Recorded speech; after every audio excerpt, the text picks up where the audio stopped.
Afghanistan is facing both an economic and humanitarian crisis, and the acting foreign minister says Afghanistan wants to have good relations with other countries and is calling on international donors to restart aid. Much of that aid was frozen following the Taliban takeover. Wang Haiyang tells us more. It is the first press conference of Afghanistan's acting foreign minister FM Muttaqi since the Taliban announced its new interim government last week. Muttaqi said his country is willing to have good relations with countries around the world, including the US. As he called for continuing aid from international organizations, he also asked not to politicize assistance. We want good relations with the international community. We want mutual relations. Our demand from the international community is not to put any further pressure on the Afghans. The policy of aggression has not yielded any results in 20 years. It will not do so in the future. We should try to move towards a positive direction, to take the path of diplomacy and economic cooperation. Peace and prosperity in Afghanistan will be to the advantage of the entire world. When the Taliban took control of the capital Kabul, the United States froze Afghanistan's dollar-denominated bank deposits that make up the majority of the central bank's reserves. The United Nations said on Monday it has obtained $1 billion in pledges from donors to help Afghanistan. Muttaqi expressed appreciation to the countries that pledged humanitarian support and said the Taliban will coordinate with them. According to the World Bank, foreign aid accounted for over 40% of the Afghan economy in 2020. Regarding international recognition of the Taliban government, Muttaqi said they were in contact with the UN representatives and individual countries. He reiterated that foreign forces should not interfere in the country's internal affairs. Muttaqi called on relevant countries and international organizations to remove some Taliban-appointed government officials from their terrorist list as soon as possible. Wang Haiyang, CGTN. Well, today marks 1 month since the Taliban seized Kabul as US-led forces withdrew. For the latest situation in the Afghan capital, let's go live to our journalist Smarialai Abbasin. Abbasin, hello there. You have covered Afghanistan for a long time and we've been talking to you about the latest situation there. So from your observations, how has life changed there since last month?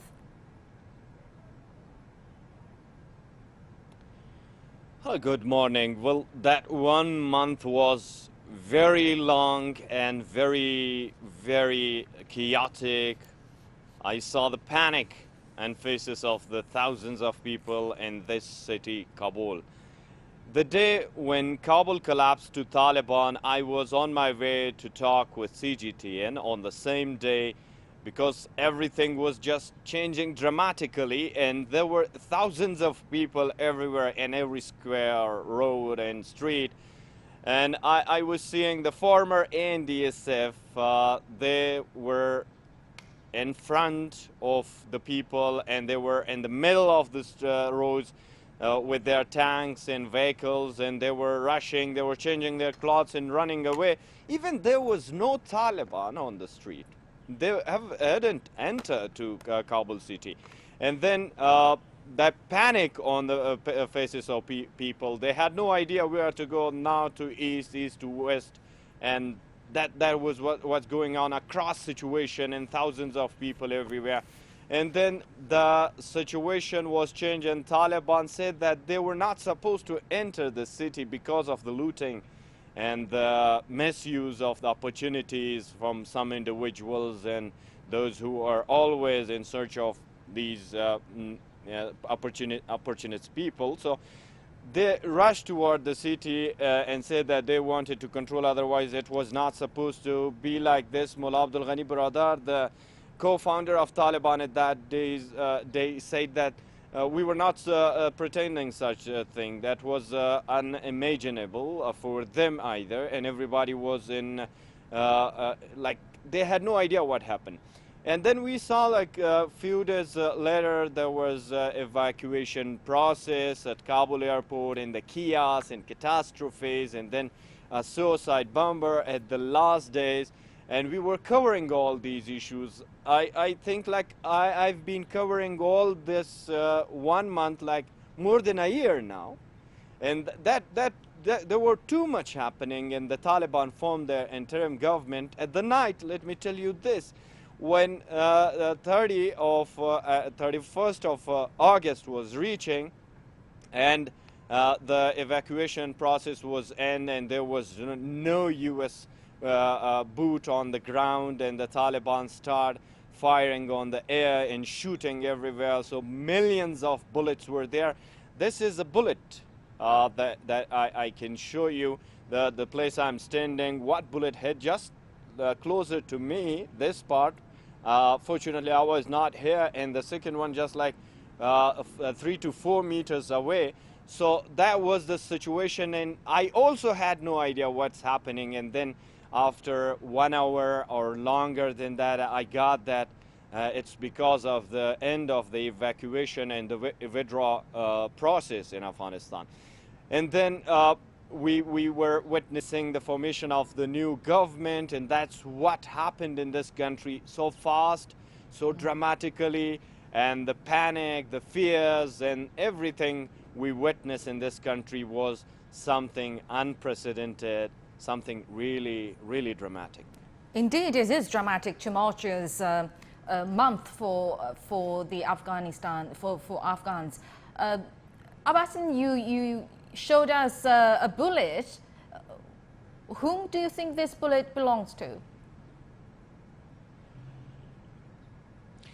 They are the Taliban bullets, and it belongs to the night of the final moment when the U.S. forces and other coalition forces withdrew from Afghanistan, and the Kabul airport was under Taliban control. They start firing on the air and shooting everywhere. It is a celebration by the Taliban. And then there was another night when the reports got from Panjshir that it's collapsed to the Taliban.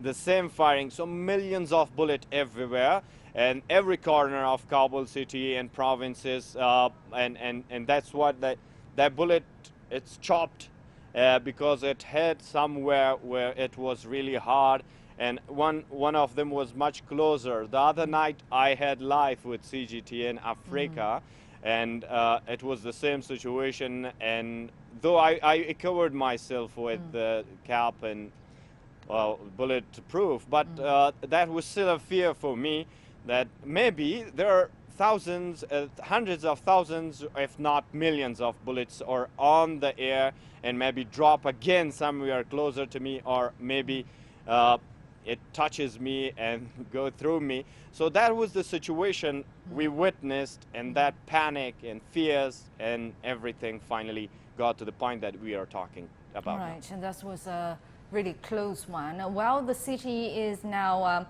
full of bullets. Bullets can be found easily in the city. The Taliban entered Kabul without firing a bullet, though. And the organization announced an interim government on September the 7th, that's what you said. What can you tell us about the improvements and also the shortcomings in the Taliban's ability to govern the country? Well, as we have been continuously talking about the challenges for Afghanistan, particularly for the government of the Taliban in the country, and they formed everything, like they entered Kabul and they said that was not supposed to be like this way, but we had to. And then when it came to formation of the Take Care government of the Taliban Islamic Emirate of Afghanistan, they also justified that it was not supposed to be this way because there were intra-Afghan negotiation, and it was supposed to be reaching to a conclusion. And finally, they said the looming economic and humanitarian crisis in the country that was getting out of reach and control, and that's why they formed their interim government and they entered the era. So now they have to win the hearts of the people. First of all, it's far better than a month ago that we've been talking about, because people are now much more comfortable with the Taliban, but not that much. Nights are scary for the people of Afghanistan. Tonight that I'm talking with you, there was a report that a father and a daughter were kidnapped from their home in 17th district of Kabul, and they were brought to the other part of the Kabul, the Sabz district, and they were killed. And it's not clear who killed them, and the people and relatives are asking the Taliban to investigate the scene. And there are also reports from different provinces. During the nights there are searches sometimes, and there are some assassinations, and even one of the religious scholar killed in Kabul a couple of days ago and was dropped on a road inside Kabul city. And the Taliban said this is not their they have not been involved in this thing, and also other issues are happening. But nights are really scary at the moment for the people of Afghanistan, particularly capital Kabul, and the Taliban also facing looming economic catastrophe, also humanitarian crisis in the country, while the UN and international community already stepped up and they're trying to control the situation. But if Afghanistan was supposed, or any country was supposed to be built by the foreign aid, it was built. We heard from since BBC 2001, and it would be solved. But they face many challenges. Right. We heard from BBC that BBC said a senior Taliban official told them that a major row broke out between leaders of the Taliban over the structure of the new government in Afghanistan. What can you tell us about that? Well, that's something can be analyzed in also discussions and reports, and that the recent one that the co-founder of Taliban, Mullah Abdul Ghani brother, who has been leading Taliban political office in Doha, is now not on the site. And there were also rumors about that there was a clash between the Taliban, between the fraction of Haqqani network and also Mullah Yaqub and other Taliban, because of the formation of the government. And it happened before the formation of the government. The Mullah Abdul Ghani brother, who is now the acting deputy prime minister of the interim government of the Taliban, he was also there, but he rejected it in an audio message. And then the people still asking, where is he, why is he not coming in front of camera? There are cell phones and it's easy to come in front of the camera. Another question that people have, why divisions of power, and like the Ministry of Interior Affairs belong to Sirajuddin Haqqani, son of Jalaluddin Haqqani, and also Ministry of Defense belong to Mullah Yaqub, son of late Mullah Muhammad Umar Mujahid, the first supreme leader and founder of Taliban. So there are all the discussions happening. The Taliban deny this, and they said there's no problem, and we formed the government, all of our senior leaders. It doesn't mean that we have problems, because they justify that this is what happened. Right. Thank you very much. We'll keep our audience updated on what's going on with the new interim government in Afghanistan and the latest situation there, of course. Thank you very much, Zmarai Ali Abbasin, reporting from Abu.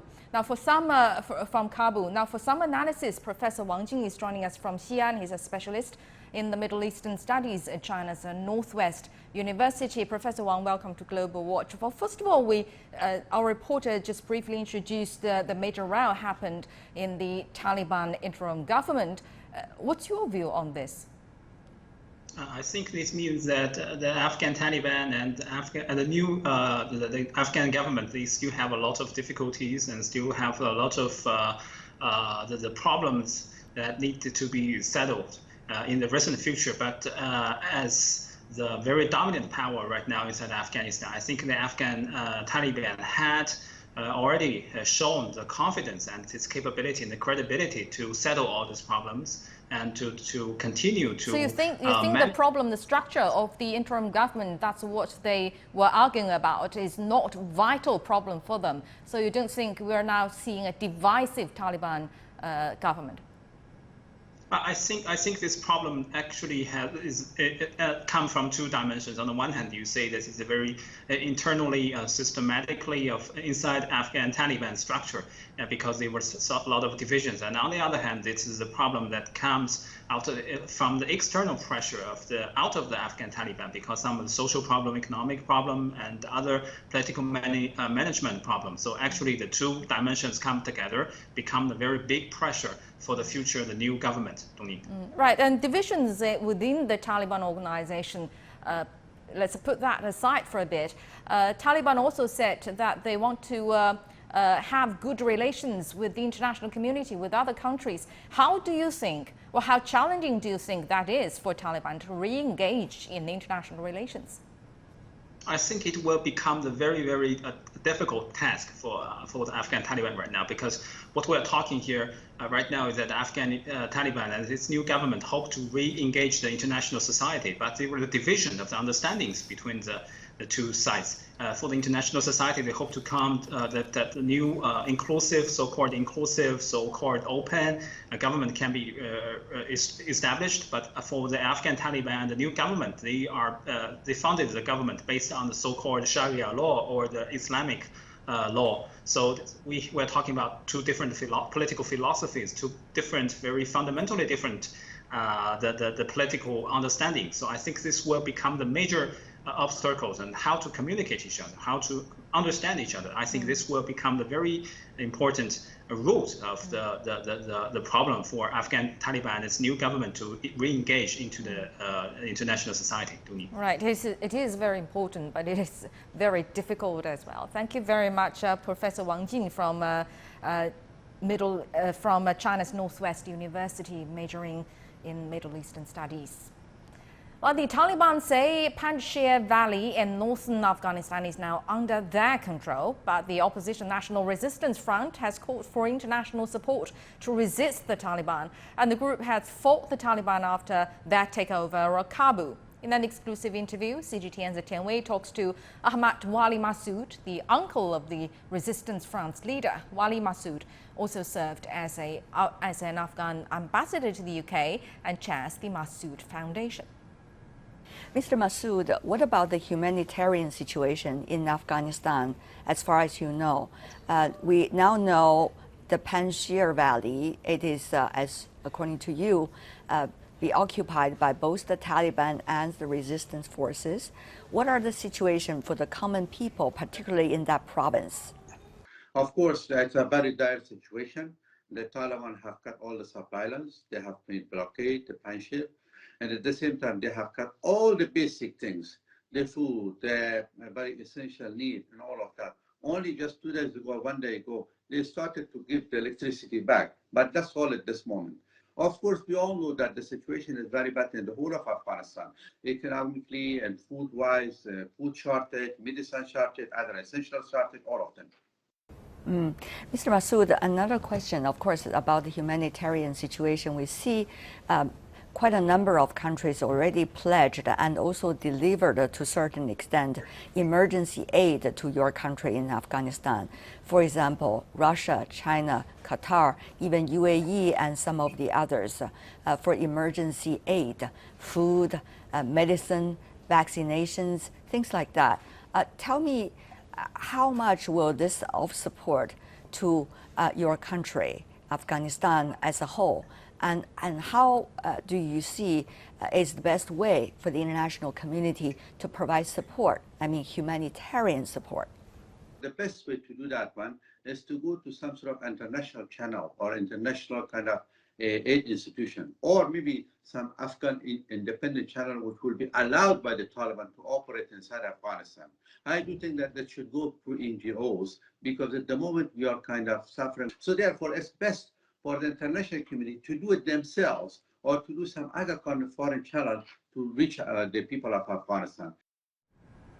And Chinese ambassador to Afghanistan Wang Yu has met with acting foreign minister of the Afghan interim government FM Muttaqi in Kabul. And Wang expressed appreciation for the efforts of the Afghan side to ensure the safety of Chinese citizens. And he said China respects the sovereignty, independence and the territorial integrity of Afghanistan and supports the Afghan people to choose their own development path. The ambassador said China is ready to provide vaccines and humanitarian supplies and help Afghanistan fight terrorism. Muttaqi called China a friendly neighbor and said he hopes that Afghanistan would improve its governance capacity to better fight terrorism. He said Afghanistan will never allow any force to use its territory to harm the interests of China and other countries. And as of April 2020, at least 47,000 Afghan civilians had been killed in the US-led war in Afghanistan, and more than 10 million Afghans had been displaced. Jiang Duan is the minister of the Chinese mission to the UN in Geneva. And on Tuesday, he delivered a joint statement on behalf of a group of countries at the 48th session of the UN Human Rights Council. He said the military and the intervention of the US and its allies is the main cause of large-scale human rights violations in Afghanistan. And he called on these countries to take responsibility for their actions. The crimes committed in Afghanistan by military personnel of the US and its allies, such as killing of civilians and torture, must be thoroughly and impartially investigated. The perpetrators must be brought to justice, and victims deserve justice and remedy. The countries in question must be held accountable for what they have done in the past 20 years. They have the obligation to fulfill the commitment to Afghanistan's peaceful reconstruction, rather than simply walking away and shifting the burden to the international community. You're now watching Global Watch on CGTN. Still ahead.